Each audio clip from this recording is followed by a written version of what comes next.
రాముణ్ణి కొలిచినావమ్మా నిత్యం పూజలే చేసినావమ్మా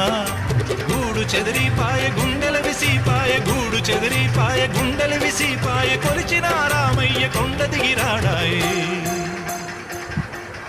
వందనాలమ్మా అమ్మా వందనాలమ్మా